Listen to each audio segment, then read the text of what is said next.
सहनौ भुनक्तु सह वीर्यं करवावहै तेजस्विनावधीतमस्तु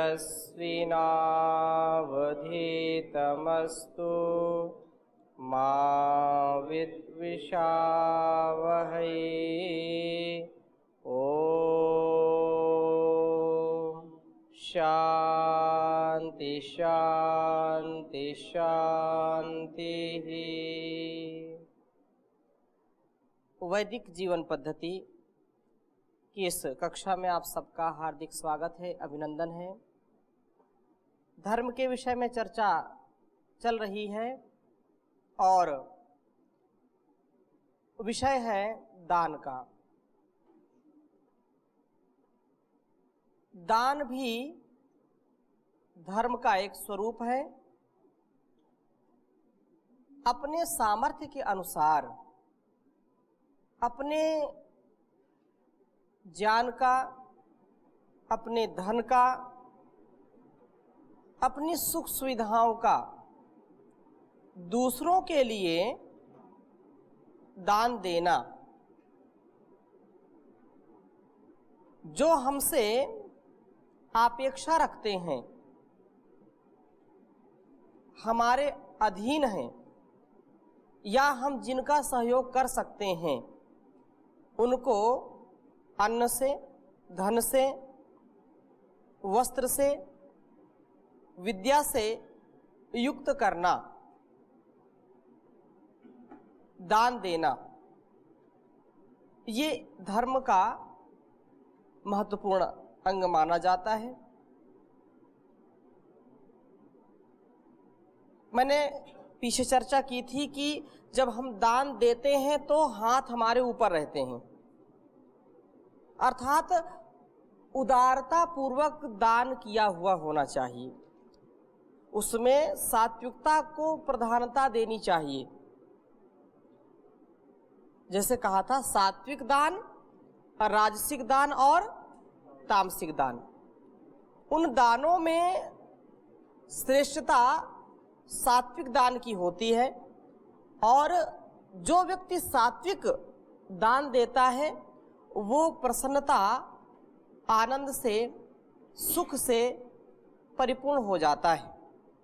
लेकिन जिसके दान देने में कोई स्वार्थ है, कोई प्रसिद्धि की इच्छा है, तो उसका दान उसको पूर्ण प्रसन्न नहीं कर पाता, क्योंकि उसकी उससे अपेक्षा जुड़ गई है।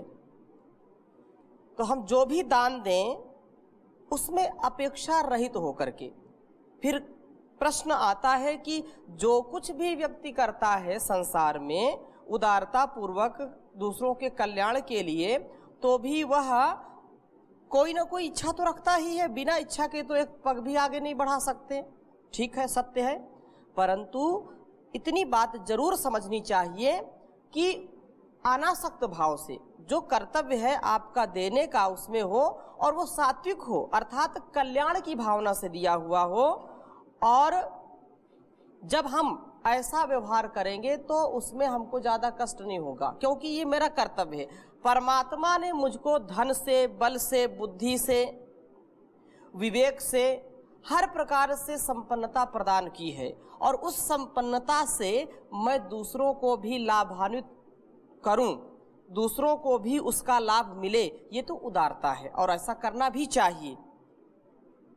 यदि ऐसा नहीं करते हैं तो निसंदेह है वो हमारा जीवन एकाकी हो जाएगा कि हम अपने मतलब से मतलब रखते हैं, समष्टि के लिए कुछ करना नहीं चाहते हैं। तो यहाँ पर जो धर्म के लक्षण हम पढ़ रहे हैं, इज्जा अध्ययन दानानि तपः सत्यम क्षमा दमः अलोभ इति मार्गो अयम धर्मस्याष्टविधा स्मृतः। इस परिस्थिति में और कई कवि लिखते हैं कि दान तो देना श्रेष्ठ है, लेकिन ऐसी नौबत ही ना आए कि हम जो है दीनहीन हो जाएं। और दान देने वालों को सतर्क किया जा रहा है कि तुम इतना पुरुषार्थ करो, अपने बल को, अपने धन को, अपने ऐश्वर्य को पुरुषार्थ से इतना बढ़ाओ कि कभी तुम्हारी दीनहीन स्थिति ना होने पाए। जैसे कर्ण का अंतिम जो समय था, उस समय भी उसने सबसे प्राथमिकता किसको दी? व्रत को, दान को। इसीलिए आज भी उसका नाम लेते हैं दानवीर कर्ण। भले ही उसने अधर्म का साथ दिया, लेकिन आज वो अमर इसलिए है क्योंकि वो जानता था कि मैं अपने कवच और कुंडल दे दूंगा तो मैं पराजित हो जाऊंगा। लेकिन फिर भी उसने ये व्रत रखा था कि जो याचक मेरे सामने आ जाएगा तो मैं कभी उसको खाली नहीं लौटाऊंगा। तो ये दान का व्रत है, इसलिए आज उसका नाम लिया जाता है। सत्यवादी दानवीर महाराजा हरिश्चंद्र का नाम लिया जाता है कि उन्होंने अपना सब कुछ दान कर दिया सत्यता के लिए, दान व्रत के लिए। ये धर्म का गुण होता है, धर्म का लक्षण है। यदि व्यक्ति दानवीर है तो दानवीरता उसके अंदर रहनी ही चाहिए। वो परमपिता परमेश्वर देता है। बचपन में गीत एक सुनते थे, जो तुम्हारे आश्रित हैं तो उनका ध्यान रखना चाहिए। गरीबों की सुनो वो तुम्हारी सुनेगा, तुम 1 पैसा दोगे वो 10 लाख देगा। तो कहने का आशय ये है कि अपने को इतना सबल बनाएं कि हम सदा सर्वदा दूसरों का हित करें, दूसरों को दान देने के लिए सक्षमता रहे हमारे अंदर, हम सक्षम रहें। बहुत ही अच्छा एक कवि ने लिखा कि कर पर कर करो, करतर कर न करो, कर तर जादिन करतर करो, तादिन मरण करो। थोड़ा ध्यान देने की बात है। कर पर कर करो, कर तर कर न करो। मतलब जो दान देना होता है तो एक जो लेता है वो उसका हाथ सदा नीचे होता है, देने वाले का हाथ सदा ऊपर होता है। तो कर पर कर करो मतलब हाथ के ऊपर अपना हाथ रखिए, लेकिन कर तर कर ना करो। दूसरों के हाथों के नीचे तुम्हारा हाथ नहीं आए। कर पर कर करो, कर तर कर ना करो। जा दिन कर तर कर करो, जिस दिन तुम जो है दूसरों के सामने भीख मांगने की स्थिति में होगे। जा दिन कर तर कर करो, ता दिन मरण करो। उस दिन समझो कि मैं मर गया। मांगन मरण समान है, मत कोई मांगो भीख। हाँ, तो ये ऐसे कहने का आशय ये है कि परमात्मा ने इतना हमको बहुमूल्य ये शरीर दिया है, इससे हम पूरा पुरुषार्थ करें। जो दीनहीन हैं, जो कमा नहीं सकते, जो लाचार हैं, हर प्रकार से बेचारे हैं, कोई चारा उनके पास नहीं, कोई उपाय नहीं है, उनके लिए हम अपने बल को बढ़ा करके उनकी मदद करें। ये एक प्रकार से दान हो गया। विद्या का दान, धन का दान, अन्न का दान, है अनेक प्रकार के दानों की जो है महिमा गाई गई है। इस पर चर्चा आगे फिर करेंगे कभी। तो ओम स्वामी जी जी, जैसे आपने बताया अभी दान के विषय में, तो अनेकों प्रकार के दान होते हैं। तो कोई अर्थ दान है, कोई भूमि दान है, कोई विद्या दान है, एक कन्या दान भी है। तो इन सभी दानों में किस दान को हम श्रेष्ठ और महान समझेंगे? क्या कन्यादान सबसे ऊपर होगा या अन्य दान में? इस पर चर्चा हमने पीछे कक्षा में की थी। और कन्यादान श्रेष्ठ दान है, इसमें कोई शक नहीं है, कोई शंका ही नहीं है। क्योंकि अपने जिगर का टुकड़ा होता है, बेटा हो या बेटी हो, जिसको माँ 9 महीने गर्भ में रखती है और उसको पाल पोष करके बड़ा कर देती है, और उसको फिर दूसरे के घर भेजना बहुत बड़ा त्याग है, बहुत बड़ी तपस्या है। इसलिए उत्तम दान तो है ही है। और वो परोपकार की भावना से है कि यह एक मर्यादा है, एक रीति है, एक समाज की व्यवस्था है। उस व्यवस्था का जो अतिक्रमण करता है वह भी ठीक नहीं होता है। तो ये तो एक व्यवस्था के तहत होना ही चाहिए और उत्तम दान है।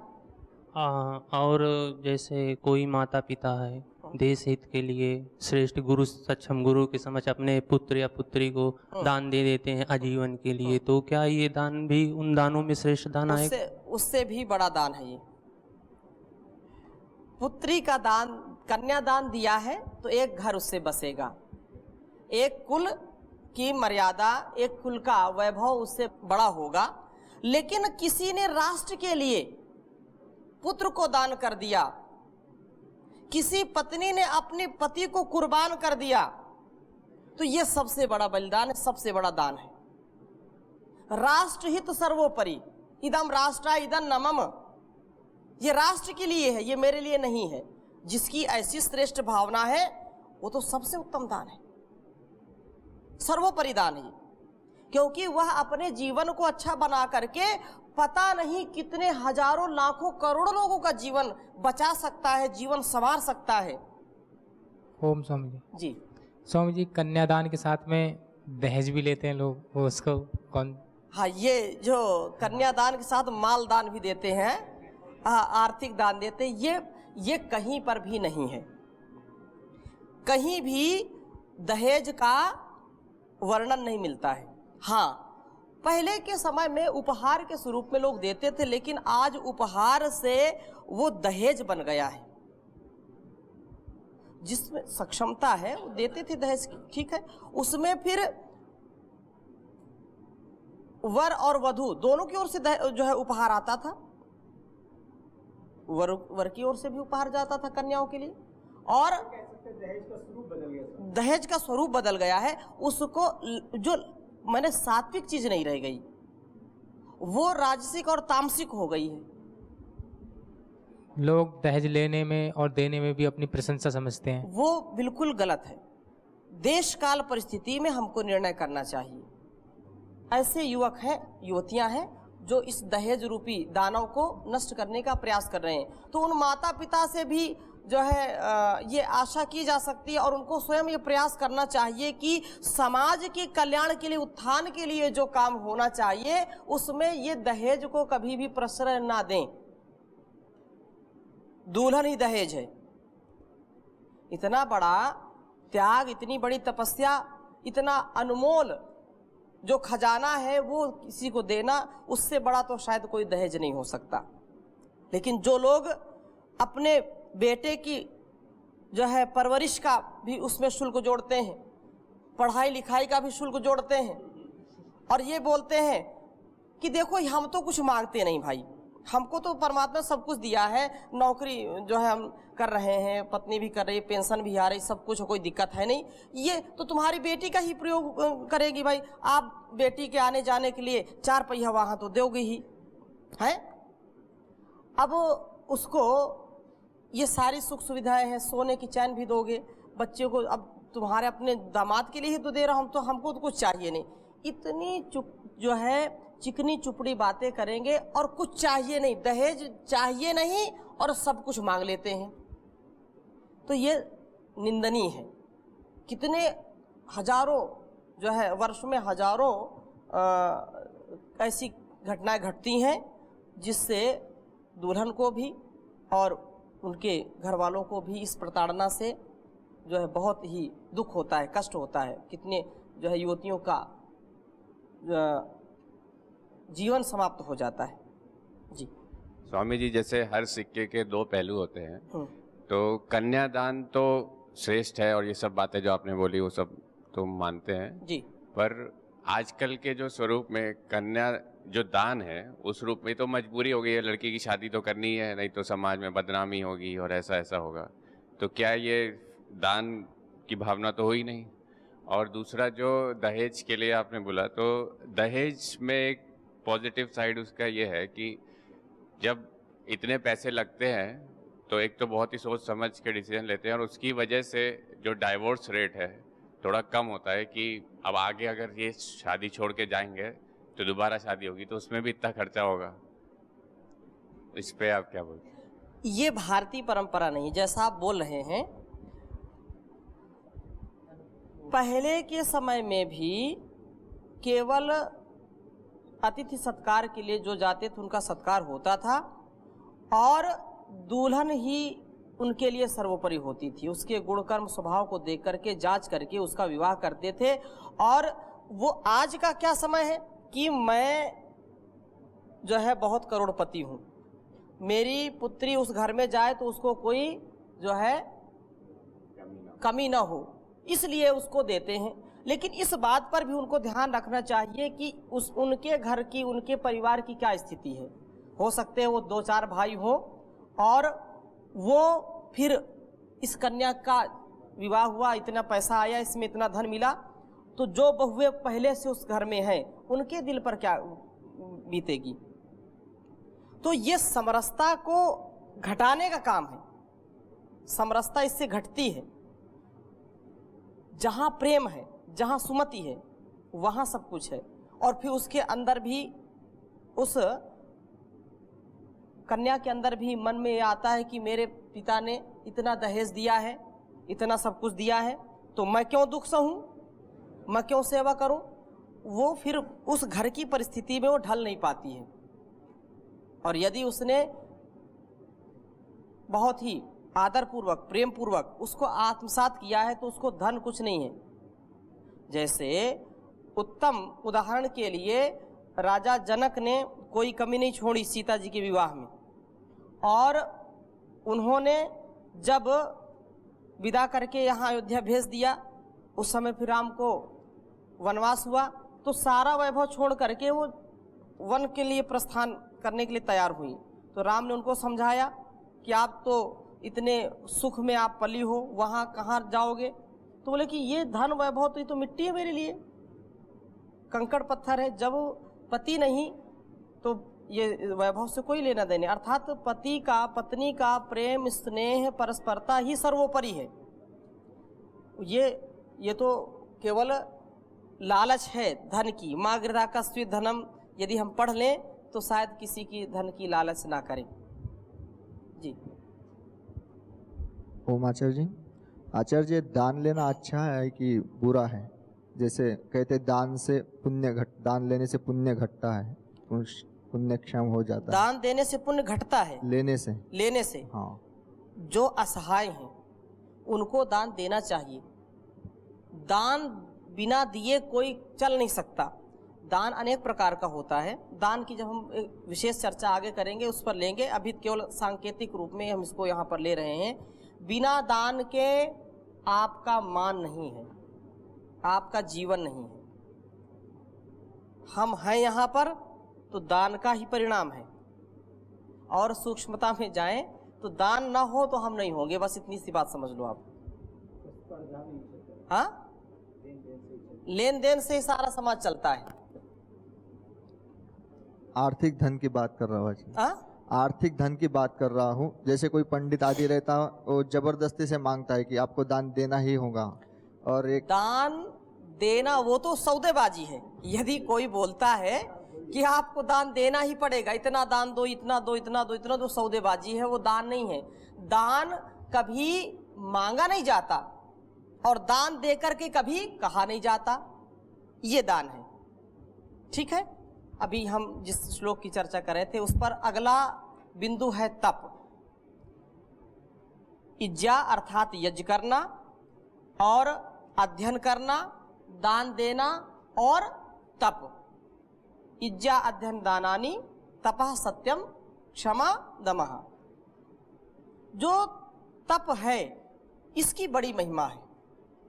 बिना तप के कोई कार्य सिद्ध नहीं होता है।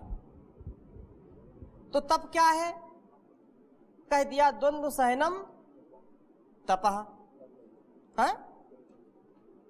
सारे दुखों को, सारे प्रतिकूलता को सहन करना क्या है? तप है। सत्य के मार्ग पर चलते चलते, न्याय के मार्ग पर चलते चलते जो भी समस्याएं आए जो भी कष्ट आए उनको सहन करना क्या है? तप है। मान को, अपमान को, सम्मान को, सुख को, दुख को सहन करना, ये तप है।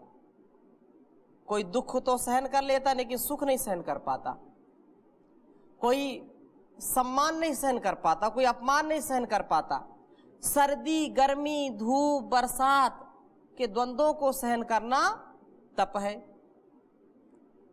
और जो व्यक्ति इनको नहीं सहन कर पाता वो कभी भी धार्मिकता का स्वरूप नहीं ग्रहण कर पाता।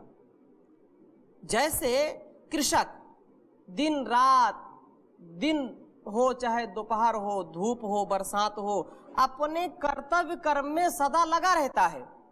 वो अपने धर्म को ठीक ठीक अपने धर्म का पालन करता है।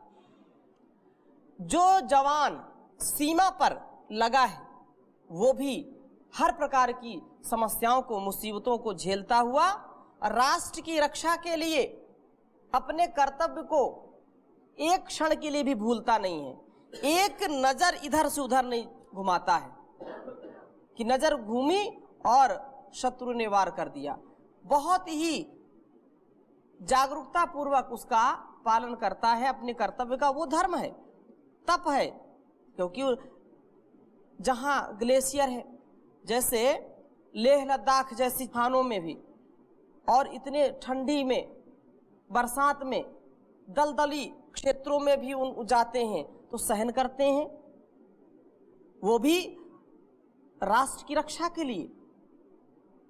कोई योगी है, वो अपने जीवन को अच्छा बना करके समाज को अच्छा बनाने का प्रयास कर रहा है, हर प्रकार के द्वंद्वों को सहता, वो तप है। लेकिन तथाकथित लोग जो तप का आडंबर करते हैं, कुछ लोग ठीक है, हो सकता है वो भी स्वरूप हो कि तप लो, शरीर को तपा लो, तो चारों तरफ आग लगा दी, बीच में बैठ गए। कोई जो है कांटों के ऊपर बैठ गया, ये भी तप है। लेकिन ये तप केवल प्रदर्शन का है, इससे अच्छा जो है संदेश नहीं जाता। इससे न उसका कल्याण है और न समाज का कल्याण है। जिस तप में हमारा स्वयं का कल्याण निहित हो और उससे समाज का कल्याण होता हो, वो तप है।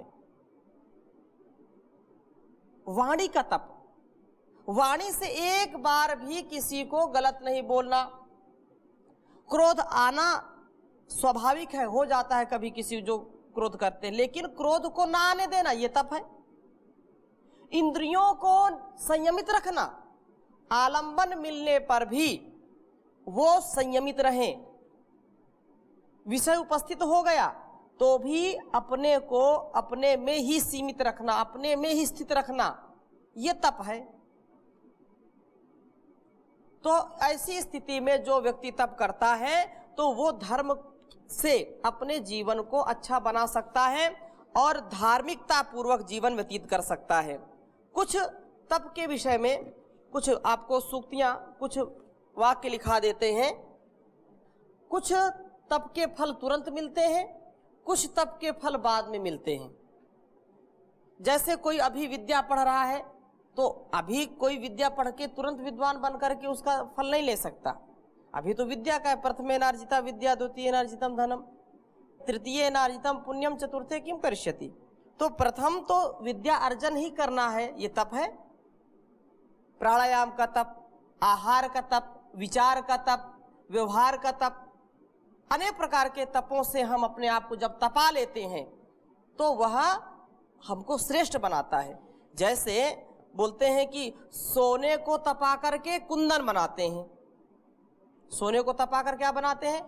कुंदन बना। सोना तो वैसे भी अच्छी चीज होती है, लेकिन उसको तपाना क्यों? क्योंकि उसमें और श्रेष्ठता आ जाए, उसमें और चमक आ जाए, उसके जो दोष है वो और भी जो है वो मलिनता से रहित तो हो जाए, निर्मलता आ जाए, चमक उसकी बढ़ जाए। इसलिए अपने जीवन में भी तप का महत्व हमको रखना चाहिए। बिना तप के कुछ सिद्ध नहीं होता है। कह रहे हैं कि जब ना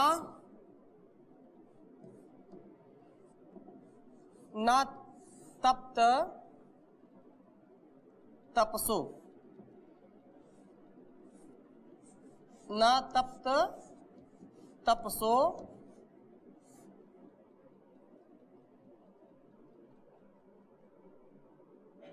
लोके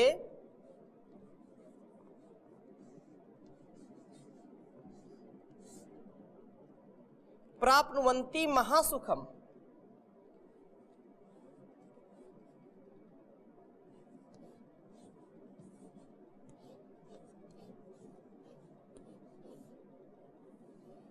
प्राप्नुवन्ति महासुखम।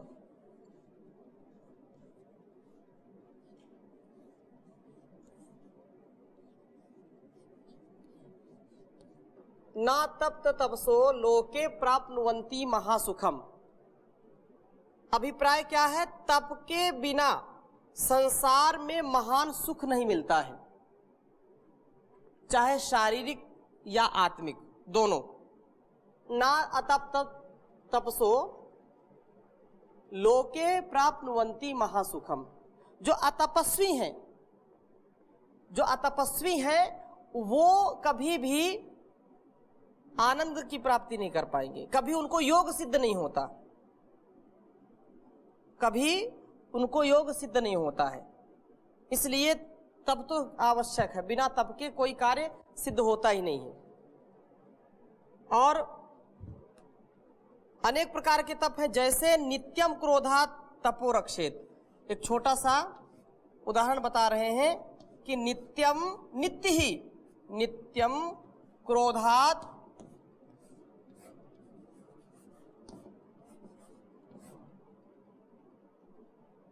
तपो रक्षेत। नित्यम क्रोधात् तपो रक्षेत।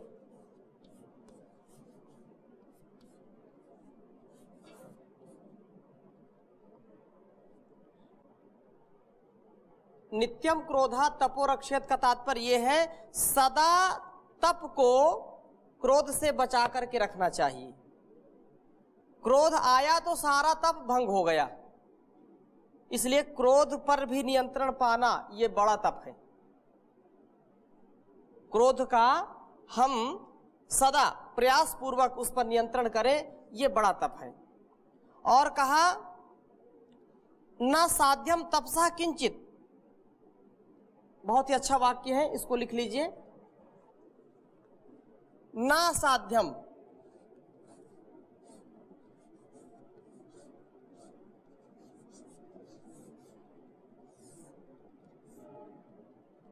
न साध्यम तपसा किंचित।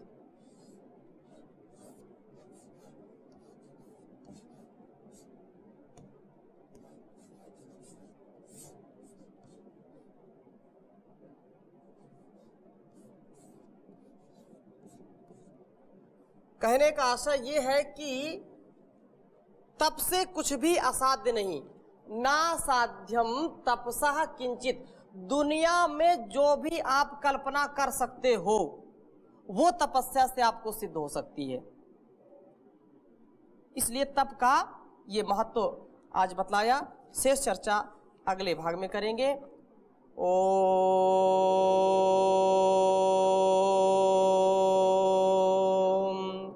शांति शांति शांति।